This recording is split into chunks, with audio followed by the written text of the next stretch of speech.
بسم اللہ الرحمن الرحیم رب اشرح لی صدری ویسر لی امری۔ السلام علیکم بچوں، امید ہے آپ سب خیریت سے اور صحت مند ہوں گے۔ عید بھی منا چکے، یوم آزادی بھی، اور توقع کرتی ہوں کہ آپ نے سب بچوں نے یوم آزادی پر تحریک پاکستان کے حوالے سے جو مختلف فورم پر لیکچرز اور پروگرامز ہوئے ان کو غور سے سنا اور دیکھا ہوگا۔ یہ بہت ضروری ہے کہ ہماری آنے والی نسلیں اپنی تحریک کو جانیں، آزادی کی قدر اور اس کی قیمت کو پہچانیں۔ ہمارے آباء و اجداد کتنی جانوں کی قربانی دے کر اپنا گھر بار، اپنا مال و اسباب، اپنی اولاد سب قربان کر کے اس منزل تک پہنچے جس کو پاکستان کا نام دیا گیا تھا۔ اور یہ وطن آپ کو پتہ ہے، ہم نے نظریہ پاکستان کہ مسلمان ہر اعتبار سے ہندو سے ایک جدا گانا قوم ہیں اور وہ اپنا ایک جدا گانا تشخص رکھتے ہیں۔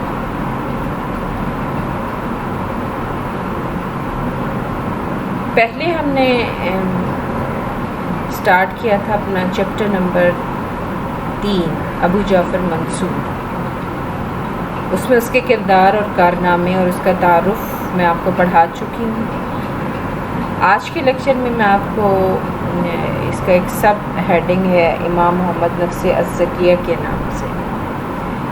اس حوالے سے ہم جانیں گے کہ کون تھی یہ شخصیت، کس چیز کی دعوے دار تھی اور ان کا انجام کیا ہوا۔ تو چلیں ہم اپنا لیکچر سٹارٹ کرتے ہیں۔ آج کے جو لیکچر ہے اس میں ہم ان کا تعارف میں بتاؤں گی، ان کے بارے میں آپ کو کہ وہ کون تھے، انہوں نے کیوں دعوی خلافت کیا اور اس زمانے کے مشہور فقہا نے ان کی کیوں حمایت کی، اور انہوں نے اور ابو جعفر منصور نے آپس میں خط و کتابت کر کے کس طرح سے اپنے حق کو ثابت کرنے کی کوشش کی۔ تو چلے دیکھتے ہیں سب سے پہلے تعارف کہ وہ کون تھے۔ بنو امیہ کے خلاف جو تحریک چلی،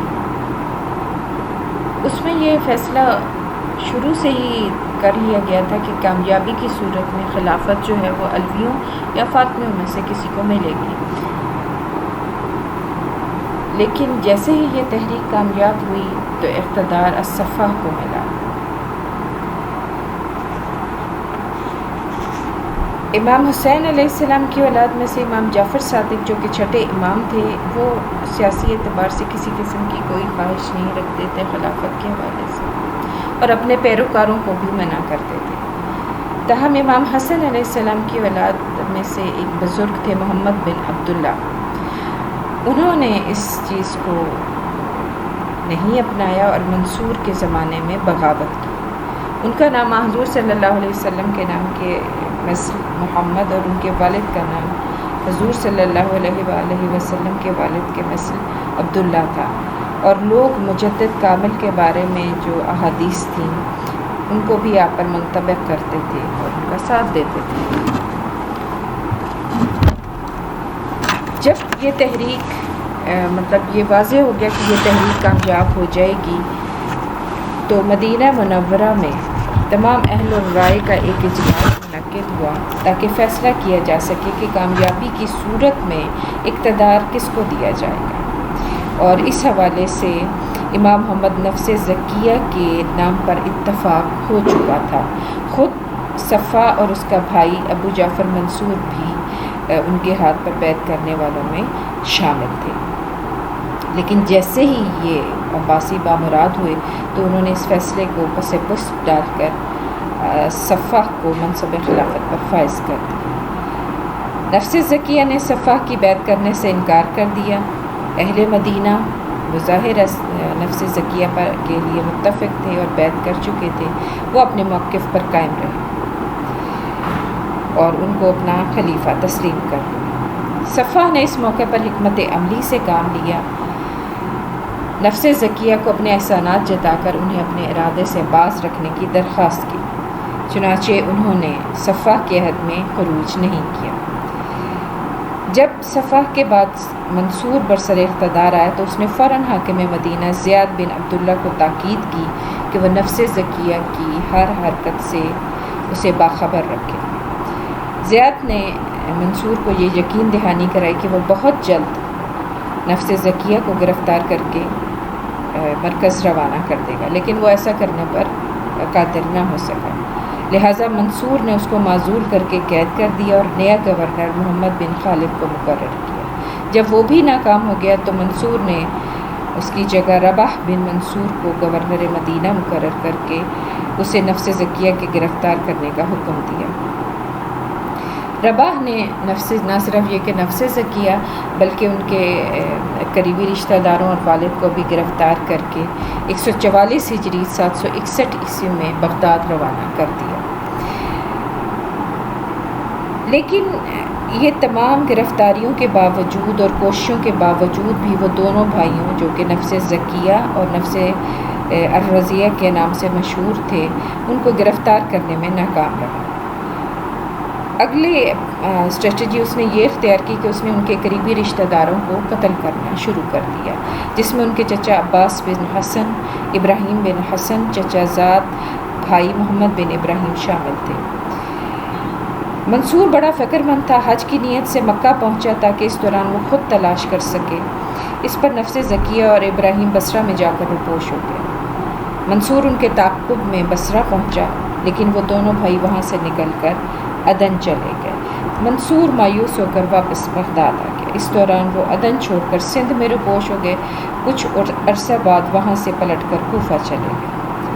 دوسری بار 757 عیسوی میں منصور دوبارہ مکہ گیا حج کی غرض سے، تو نفس زکیہ اور ابراہیم بھی وہاں پر موجود تھی۔ ان کے والد اور دیگر تقریباً 13 ہاشمیوں کو قید کر کے بغداد لے جایا جا رہا تھا، تو وہ اس وقت بھی بھیس بدل کر ان کے درمیان میں موجود تھے، لیکن منصور کے جو لوگ تھے وہ ان کا سراغ نہ لگا سکے۔ یہاں تک کہ دونوں بھائی بھیس بدل کر اپنے والد اور ان کے ساتھیوں کے ساتھ ساتھ آگے پیچھے چلتے رہے اور اپنے والد سے خروج کی اجازت مانگتے رہے، لیکن ان دونوں بھائیوں یعنی محمد نفس زکیہ اور ابراہیم کی مستعدی کا اور باخبری کا یہ علم تھا کہ وہ ایک بار بچوں بھیس بدل کر منصور کے دسترخوان پر اس کے ساتھ انہوں نے کھانا بھی کھایا۔ دوسری بار جب منصور بغداد کی تعمیر کے دوران اس کا معائنہ کرنے آیا تو دونوں بھائی وہاں موجود ہونے کے باوجود منصور کے جاسوسوں کی نظر سے روپوش رہے۔ جب خلیفہ منصور نے آل رسول کے قتل کی ٹھانی تو بالآخر نفس زکیہ نے 762 عیسوی میں اور 145 ہجری میں اپنے 250 جانثار ساتھیوں کے ساتھ مدینہ میں ظاہر ہونے کا فیصلہ کیا۔ لوگوں نے ان کا شاندار استقبال کیا، مشاورت کے ساتھ باقاعدہ انہوں نے خلافت کا اعلان بھی کر دیا۔ کثیر تعداد نے ان کے ہاتھ میں بیعت کر لی، لیکن خود ان کے ہی خاندان کے بہت سے نامور افراد نے خاموشی اختیار کی۔ اس پر لوگ بہت مایوس ہوئے۔ عراق میں ان کے بھائی ابراہیم جن کا لقب الرزیہ تھا، نفس رزیہ، انہوں نے اپنی سرگرمیوں کا آغاز کیا۔ امام محمد نفس زکیہ نے دارالامارہ پر قبضہ کر کے گورنر مدینہ جو تھا رباح بن منصور اس کو گرفتار کر لیا اور اپنے جتنے بھی حامی تھے ان کو جو قیدی ہوئے تھے ان کو جیل توڑ کر رہا کرا دیا۔ مدینہ منورہ کے بعد جلد ہی حجاز کے دیگر علاقوں جیسے یمن وغیرہ ان لوگوں نے بھی آپ کو خلیفہ تسلیم کیا۔ اب بدقسمتی سے اس وقت ان کے بھائی ابراہیم بیمار پڑ گئے، جس کی وجہ سے جو دونوں بھائیوں نے فیصلہ کیا تھا کہ ایک حجاز میں اور دوسرا عراق میں بیک وقت بنو عباس کے خلاف خروج کریں گے، وہ فیصلہ عملی طور پر نہ ہو سکا۔ مدینہ منورہ کا انتظام سنبھالنے کے بعد انہوں نے اپنے قریبی رشتہ دار محمد بن حسن کو مدینہ کی انتظام سپرد کیا۔ اہل مکہ نے بھی ان کی خلافت تسلیم کر لی۔ یمن میں قاسم بن اسحاق کو گورنر مقرر کیا گیا۔ حجاز کے علاوہ یمن اور شام میں بھی ان کو خلیفہ تسلیم کر دیا۔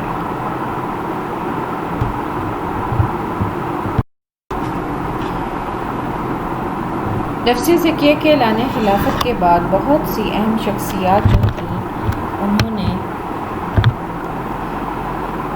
ان کی خلافت کو تسلیم کیا، کیونکہ وہ اپنے زہد و تقویٰ پرہیزگاری کی وجہ سے بہت عوام الناس میں مشہور تھے۔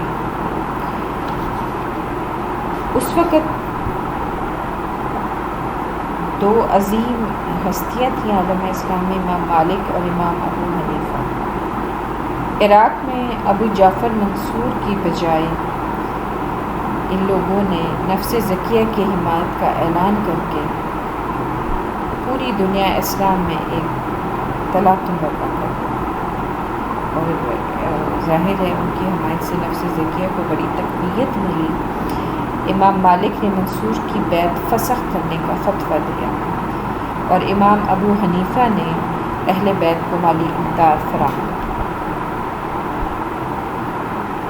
ابو جعفر منصور کو جب نفس زکیہ کے اعلان خلافت کا علم ہوا تو اس نے انہیں ڈرانے اور دھمکانے کے انداز میں مختلف خطوط لکھی اور کہا کہ میرے اور تمہارے درمیان اللہ اور رسول صلی اللہ علیہ وآلہ وسلم کا عہد و میثاق ہے اور ذمہ ہے، اگر اب تم اپنے ارادے سے باز آ جاؤ تو تمہیں تمہارے خاندان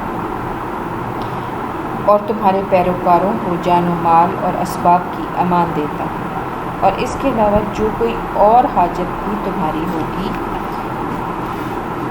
وہ بھی پوری کی جائے گی۔ جس شہر میں تم چاہو گے تمہیں قیام کی اجازت دی جائے گی، تم اور تمہارے لوگوں سے کوئی مواخذہ نہیں کیا جائے گا۔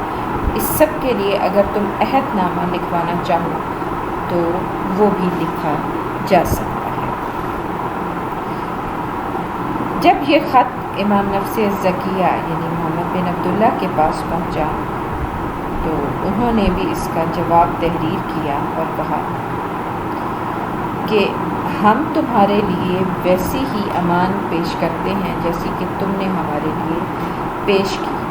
حقیقت یہ ہے کہ حکومت ہمارا یعنی بنی فاطمہ کا حق ہے۔ تم ہمارے سبب سے ہی اس کے مدعی ہوئے اور ہمارے ہی گروہ والے بن کر حکومت حاصل کرنے کو نکلے اور اسی لیے کامیاب ہوئے۔ پھر انہوں نے بنی فاطمہ کی فضیلت بیان کرتے ہوئے فرمایا کہ میں یعنی محمد بن عبداللہ با اعتبار نسبت بہترین بنی ہاشم ہوں۔ میرے باپ یعنی حضرت علی رضی اللہ تعالیٰ عنہ بنی ہاشم کے مشاہیر میں سے ہیں۔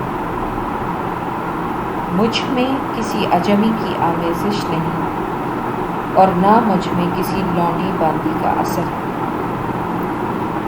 اگر تم میری اطاعت کرو گے تو میں تم کو تمہاری جان اور مال کی امان دیتا ہوں۔ میں عہد کو پورا کرنے والا ہوں۔ تم نے مجھ سے پہلے بھی لوگوں کو امان اور قول دیا تھا، بس تم مجھے کون سی امان دیتے ہو؟ وہ امان جو ابن حبیرہ کو دی، یا وہ امان جو اپنے چچا عبداللہ کو، یا وہ جو ابو مسلم کو؟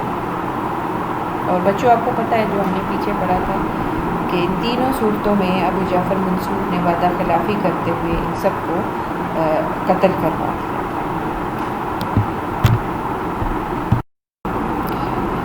امام نفس زکیہ کے جو جواب تھا جب ابو جعفر منصور تک پہنچا تو اس نے نہایت سخت اور نازیبا الفاظ استعمال کرتے ہوئے ان کے استحقاق خلافت کو رد کرنے کی بھرپور کوشش کی۔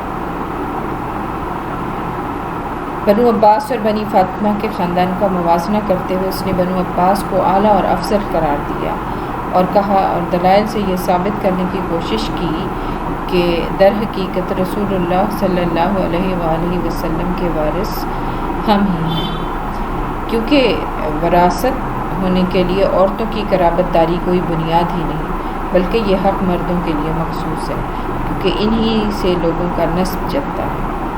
اس لیے اللہ تعالیٰ نے چچا کو آپ کا قائم مقام بنایا اور انہیں قریب ترین ماں پر مقدم کیا۔ لہٰذا رسول اللہ صلی اللہ علیہ وسلم کے وصال کے وقت چونکہ حضور صلی اللہ علیہ وسلم کی کوئی اولاد نرینہ زندہ نہ تھی اور حضرت عباس زندہ تھے، اس لیے ان کے صحیح وارث آپ کے چچا تھے، نہ کہ آپ کی بیٹی یا اس کی اولاد۔ پھر ظہور اسلام سے پہلے جہیز زمزم کی تولیت بھی حضرت عباس کے پاس تھی، نہ کہ حضرت ابو طالب کے پاس، اس لیے فاطمیوں کے مقابلے میں عباسیوں کا حق فائق ہے۔ اب اس خط و کتابت کے بعد دونوں فریقین میں جو ماحول تھا وہ اور زیادہ بدتر ہوتا گیا اور دونوں میں جو سوائے کھلی جنگ کے اور کوئی راستہ دکھائی نہیں دیتا۔ لہٰذا اگلا جو قدم ہوا وہ یہی کہ دونوں کے درمیان خلافت کے اپنے اپنے استحقاق کو ثابت کرنے کے لیے جنگ ہوئی۔